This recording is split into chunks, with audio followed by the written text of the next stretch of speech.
வணக்கம். மாரியப்பன் வானிலை அறிக்கை 2025 செப்டம்பர் மாதம் 28ஆம் தேதி ஞாயிற்றுக்கிழமை. வானிலை அறிக்கை. வானிலை அமைப்பு: தெலுங்கானா வடக்கு பகுதி, மகாராஷ்டிரா கிழக்கு பகுதி காற்றழுத்த தாழ்வு மண்டலம் நிலை கொண்டுள்ளது. இந்த நிகழ்வு சற்று மேற்கே நகர்ந்து வடக்கு மேற்காக நகரம் குஜராத்தை சென்றடைந்து மீண்டும் அரபிக்கடலில் இறங்கி மேற்கு நோக்கி பயணிக்கும் என்றும் எதிர்பார்க்கப்படுகிறது. இந்த நிகழ்வால் தெலுங்கானா, ஆந்திரா, மத்திய பிரதேசம், உத்தரப்பிரதேசத்துக்கு ஒரு பரவலான மழைப்பொழிவு கொடுத்தாலும், ஆனால் மகாராஷ்டிரா, குஜராத்துக்கு கடுமையான மழைப்பொழிவு, தீவிர மழைப்பொழிவை கொடுத்து நிகழ்வு அரபிக்கடலில் இறங்கி மேற்கு நோக்கி பயணிக்க வாய்ப்புள்ளது. மேலும் இன்று செப்டம்பர் 28ஆம் தேதி மேலும் ஒரு நிகழ்வு வடகிழக்கு வங்கக்கடலுக்கு ஒரு நிகழ்வு வர இருக்கிறது. அந்த நிகழ்வு அக்டோபர் 1ஆம் தேதி காற்றழுத்த தாழ்வு பகுதியாக தீவிரமடைந்து, அக்டோபர் 2ஆம் தேதி ஆழ்ந்த காற்றழுத்த தாழ்வு பகுதியாக தீவிரமடைந்து தாழ்வு மண்டலம் வரை தீவிரமடையும் என்றும் எதிர்பார்க்கப்படுது. இந்த நிகழ்வு ஒடிசாவில் தரையேறி வட மேற்காக பயணிக்கும் என்றும் எதிர்பார்க்கப்படுகிறது. இந்த நிகழ்வு ஒடிசா, சத்தீஸ்கர், மேற்கு வங்கம், ஜார்க்கண்ட் இந்த மாநிலங்களுக்கெல்லாம் பரவலான மழைப்பொழிவு கொடுத்தாலும், ஆனால் இமயமலை ஒட்டியுள்ள மாநிலங்களுக்கு பாதிக்கும் மழையாகவே கொடுக்க வாய்ப்புள்ளது. ஜார்க்கண்டு, மேலும் இமாச்சல பிரதேசம் இந்த இடங்களுக்கெல்லாம் கடுமையான மழைப்பொழிவு, நேபாளம் இந்த இடங்களுக்கெல்லாம் கடுமையான வெள்ளப்பெருக்கத்தை கொடுக்கும் அளவுக்கு மழைப்பொழிவு கொடுக்கும் என்றும் எதிர்பார்க்கப்படுகிறது. வரும் நாட்கள் தமிழகத்தில் படிப்படியாக வெப்பச்சலமழை தீவிரம் குறைந்து மீண்டும் அக்டோபர் 2ஆம் தேதி முதல் படிப்படியாக வெப்பச்சலமழை அதிகரிக்கும். அதிலும் காற்று பகுதிக்கு அக்டோபர் 5ஆம் தேதிக்கு பிறகு மழை கிடைத்தாலும் பெரிய அளவில் மழை கிடைக்க வாய்ப்பில்லை. ஆனால் அக்டோபர் 9ஆம் தேதிக்கு பிறகு காற்று பகுதிக்கும் ஒரு பரவலான மழைப்பொழிவு, வெப்பச்சலமழை கிடைக்கும் என்றும் எதிர்பார்க்கப்படுகிறது. இன்று செப்டம்பர் மாதம் 28ஆம் தேதி ஞாயிற்றுக்கிழமை பொறுத்தவரை இன்று தமிழகத்தில் ஒரு சில இடங்களில் மட்டுமே வெப்பச்சலமழை கிடைக்க வாய்ப்பு. அதேபோல் தென்மேற்கு பருவமழை சற்று தீவிரம் குறைந்து கணவாய் பகுதிகளுக்கு லேசான சாரல் கொடுக்கும் அளவுக்கு தென்மேற்கு பருவமழை சற்று முன்னேறி வர வாய்ப்புள்ளது. இன்று கன்னியாகுமரி மாவட்டத்தை பொறுத்தவரை கன்னியாகுமரி மாவட்டத்தில் மேற்கு பகுதியில் மிதமான மழையாக கிடைக்க வாய்ப்புள்ளது. கிழக்கு பகுதி பெரிய அளவில் இன்று சாரல் மழை முன்னேறி வர வாய்ப்பில்லை. குறைவான பரப்பிலே இன்று மழை கிடைக்க வாய்ப்புள்ளது. அதேபோல் திருநெல்வேலி மாவட்டத்தில் மேற்கு தொடர்ச்சி மலைகளில் மிதமான மழையாகவும் கிழக்கு சற்று லேசான சாரல் மழை கிழக்கே முன்னேறி வர வாய்ப்புள்ளது. மேலும் தென்காசி மாவட்டத்தை பொறுத்தவரை தென்காசி மாவட்டத்தில் மேற்கு தொடர்ச்சி மலைகள் மிதமான சற்று கனமழையாகவும், அதே வழியில் கணவாய் பகுதிகளுக்கு லேசான சாரல் மழை கிடைக்க வாய்ப்புள்ளது. கிழக்கே பெரிய அளவில் இன்று முன்னேறி வர வாய்ப்பில்லை. விருதுநகர் மாவட்டத்தை பொறுத்தவரை விருதுநகர் மாவட்டத்திலும் மேற்கு தொடர்ச்சி மலைகளில் மிதமான சற்று கனமழையாகவும், கிழக்கே பெரிய அளவில் முன்னேறி வர வாய்ப்பில்லை சாரல் மழை. அதே வேளையில் கிழக்கு பகுதி ஓரிரு இடங்களில் லேசான மழைப்பொழிவு கிடைக்கும் என்றும் எதிர்பார்க்கப்பட்டது விருதுநகர் மாவட்டத்தை பொறுத்தவரை. ஆனால் தூத்துக்குடி மாவட்டத்தை பொறுத்தவரை இன்று பெரிய அளவில் மழை கிடைக்க வாய்ப்பில்லை. ராமநாதபுரம், புதுக்கோட்டை, சிவகங்கை, மதுரை, திண்டுக்கல் இந்த மாவட்டங்களில் ஒரு இரு இடங்களில் மிதமான மழையாக கிடைக்க வாய்ப்புள்ளது வெப்பச்சலன மழை.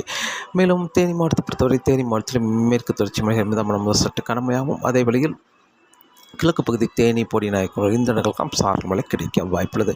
மேலும் திண்டுக்கல் மாவட்டத்தை பொறுத்தவரை மேற்கு தொடர்ச்சி மலைகளில் மிதமான சற்று கனமழையாகவும், மேலும் கொடைக்கானலுக்கு லேசான சாரல் மழை கிடைக்கும் என்றும் எதிர்பார்க்கப்படுகிறது. கோயம்புத்தூர் மாவட்டத்தை பொறுத்தவரை கோயம்புத்தூர் மாவட்டத்தில் மேற்கு தொடர்ச்சி மலைகளில் வால்பாறை மேற்கு தொடர்ச்சி மலைகளிலும் மிதமான சற்று கனமழையாக கிழக்கு பகுதி பெரிய அளவில் முன்னேறி வர வாய்ப்பில்லை சாரல் மழை. இன்று பொள்ளாச்சிக்கு எப்போது வேணாலும் லேசான சாரல் மழை கிடைக்கும் என்றும் எதிர்பார்க்கப்படுகிறது. அதற்கு கிழக்கே பெரிய அளவில் இன்று முன்னேறி வர வாய்ப்பில்லை. மேலும் நீலகிரிக்கும் மிதமான சற்று கனமழை. மேலும் இன்று வெப்பச்சலமழை என்பது கோயம்புத்தூர் வடக்கு பகுதி ஓரிரு இடங்கள் லேசான மிதமான மழை கிடைக்க வாய்ப்புள்ளது. அதேபோல் திருப்பூர் வடக்கு பகுதி, ஈரோடு வடக்கு பகுதி, சேலம், தருமபுரி, கிருஷ்ணகிரி இந்த இடங்களில் ஓரிரு இடங்களில் லேசான மிதமான மழை கிடைக்க வாய்ப்புள்ளது. மேலும் மத்திய மாவட்டங்களை பொறுத்தவரை மத்திய மாவட்டங்களில் இன்று பெரிய அளவில் மழை கிடைக்க வாய்ப்பில்லை. திருச்சி, மேலும் நாமக்கல், வடக்கு பகுதி, கரூர் இந்த இடங்களில் ஏதாவது ஒரு இரு இடங்களில் லேசான மழைப்பொழிவு கிடைக்கும் என்றும் எதிர்பார்க்கப்படுது. டெல்டா மாவட்டங்களுக்கும் ஒரு இரு இடங்களில் லேசான மழைப்பொழிவு கிடைக்கும் என்றும் எதிர்பார்க்கப்படுகிறது. இன்று தமிழகத்தில் பெரிய அளவில் மழை கிடைக்க வாய்ப்பில்லை வெப்பச்சலன என்பது. மேலும் சென்னையிலிருந்து புதுச்சேரிக்கு இடைப்பட்ட இடங்களில் ஆங்கங்கே மழை கிடைக்க வாய்ப்புள்ளது. பெரும்பாலும் சென்னை, திருவள்ளூர், காஞ்சிபுரம், செங்கல்பட்டு, விழுப்புரம் இந்த இடங்களில் ஓரிரு இடங்களில் வெப்பச்சலன கிடைக்க வாய்ப்பது. இன்று தமிழகத்தில் குறைவான பரப்பிலே வெப்பச்சலன கிடைக்க வாய்ப்பது. தென்மேற்கு பருவமழை சற்று தீவிரம் குறைந்து மேற்கு தொடர்ச்சி மலை ஒட்டியுள்ள இடங்களுக்கு லேசான சாரல் மழை கிடைக்கும் அளவுக்கு தென்மேற்கு பருவமழை தீவிரம் குறைய வாய்ப்புள்ளது. தென்மேற்கு காற்று முழுமையாக வட மாநிலங்களில் நோக்கி பயணித்து கொண்டிருக்கிறது. குறைவான காற்று கேரளா, கர்நாடகாவுக்கு மிகவும் குறைவான தென்மேற்கு காற்று கிடைக்கும் என்பதால் மழை இன்று முதல் தென்மேற்கு பருவமழை படிப்படியாக தீவிரம் குறைய வாய்ப்புள்ளது. அதே வேளையில் நாளை செப்டம்பர் 29ஆம் தேதி வங்கக்கடலில் காற்றுச் சுழற்சி நிலை கொண்டிருக்கும். அதே வேளையில் தென்மேற்கு பருவம் சீராக இருக்க வாய்ப்புள்ளது. அதே வேளையில் திருச்சிக்கு தெற்குள்ள மாவட்டங்களுக்கு மட்டுமே ஒரு சில இடங்களில் வெப்பச்சலனை கிடைக்க வாய்ப்புள்ளது. செப்டம்பர் 30ஆம் தேதியும் திருச்சிக்கு தெற்குள்ள மாவட்டங்களில் இரு இடங்களில் மட்டுமே வெப்பச்சலனை கிடைக்க வாய்ப்புள்ளது. தென்மேற்கு பருவம் மேற்கு தொடர்ச்சி மலை ஒட்டியுள்ள இடங்களில் கணவாய் பகுதிகளுக்கு லேசான சாரல் மழை மாலை நேரங்கள் கொடுக்கும் விதமாக சீராக தொடர வாய்ப்புள்ளது. அதே வேளையில் அக்டோபர் 1ஆம் தேதி வங்கக்கடலில் இருக்கும் நிகழ்வு காற்றழுத்த தாழ்வு பகுதியாக வலுவடையும். அதே வேளையில் தென்மேற்கு பருவம் சீராக தொடர வாய்ப்புள்ளது. அக்டோபர் 2ஆம் தேதி மேலும் வங்கக்கடலில் ஆழ்ந்த காற்றழுத்த தாழ்வு பகுதியாக வலுவடைந்து காற்றழுத்த தாழ்வு மண்டலம் வரை தீவிரமடைந்து ஒடிசாவில் தரையேறி வட மேற்காக பயணிக்கும் என்பதால் தமிழகத்திலும் வெப்பச்சலனை படிப்படியாக தீவிரமடைய வாய்ப்புள்ளது. அக்டோபர் 2ஆம் தேதி முதல் தமிழகத்தில் வெப்பச்சலனை படிப்படியாக அதிகரிக்கும். அக்டோபர் 2ஆம் தேதி பெரும்பாலும் ராமநாதபுரம், புதுக்கோட்டை, சிவகங்கை, மதுரை, ராமநாதபுரம் இந்த இடங்களிலும் ஆங்காங்கே மழை கிடைக்க வாய்ப்புள்ளது. அதே வழியில் திருச்சிக்கு வடக்குள்ள மாவட்டங்கள், சேலம், ஈரோடு அதற்கு கிழக்குள்ள அனைத்து மாவட்டங்களுக்குமே பரவலாகவே வெப்பச்சலன மழை கிடைக்க வாய்ப்புள்ளது. காற்று பகுதியை ஒதுக்கி மற்ற இடங்களில் ஆங்காங்கே பரவலாக மழை கிடைக்க வாய்ப்புள்ளது. அக்டோபர் 2ஆம் தேதி அக்டோபர் 3ஆம் தேதி மேலும் பரப்பில் அதிகரித்து காற்று பகுதியை ஒதுக்கி பரவலாக மழை கிடைக்க வாய்ப்புள்ளது. வளிமண்டல சுழற்சி தென்கிழக்கு வங்கக்கடலிலிருந்து ஒரு காற்று சுழற்சி இலங்கைக்கு தெற்கு பகுதி வழியாக மேற்கு நோக்கி பயணிக்க வாய்ப்புள்ளது. அதே வழியில் வங்கக்கடல் மன்னார் வளைகுடா இணைக்கும் விதமாகவும் ஒரு வளிமண்டல சுழற்சி நிலை கொண்டிருக்கும் என்பதால் படிப்படியாக வெப்பச்சலன மழை அதிகரிக்கும். அதே வழியில் அக்டோபர் 3ஐ விட அக்டோபர் 4, 5 தேதியில் மேலும் பரப்பில் அதிகரிக்கும். ஆனால் காற்று பகுதிக்கு மழை கிடைத்தாலும் ஓரிரு இடங்கள் மழை குறைவான பரப்பிலே மழை கிடைக்க வாய்ப்புள்ளது. அக்டோபர் 6ஆம் தேதி ஒரு பரவலான மழைப்பொழிவு கிடைத்தாலும் காற்றுப்பகுதிக்கு குறைவான மழைப்பொழிவு கிடைக்க வாய்ப்புள்ளது. அக்டோபர் 7ஆம் தேதியிலிருந்து காற்றுப்பகுதிக்கு ஒரு பரவலான மழைப்பொழிவு கிடைத்தாலும் அக்டோபர் 7, 8, 9 தேதியில் தமிழகத்தில் அனைத்து மாவட்டங்களுக்கும் மழை கிடைக்க வாய்ப்புள்ளது. ஆனால் காற்றுப்பகுதிக்கு தென்காசி, கன்னியாகுமரி, திருநெல்வேலி, மேலும் தேனி, கோயம்புத்தூர் தெற்கு பகுதி இந்த இடங்கள்லாம் அக்டோபர் 10ஆம் தேதி முதல் ஒரு பரவலான மழைப்பொழிவு கிடைக்க வாய்ப்புள்ளது. அக்டோபர் 8ஆம் தேதி மத்திய வங்கக்கடலுக்கு ஒரு காற்று சுழற்சி வர இருக்கிறது. அந்த நிகழ்வு தமிழகம் நோக்கி வரும் என்பதால் அக்டோபர் 10, 11, 12, 13 தேதியில் தமிழகத்தில் அனைத்து மாவட்டங்களுக்கும் மழை கிடைக்க வாய்ப்புள்ளது. மேற்கு தொடர்ச்சி மலை ஒட்டியுள்ள மாவட்டங்களுக்கும் ஒரு நல்ல மழைப்பொழிவாக அப்போது அமையும் என்றும் எதிர்பார்க்கப்படுது.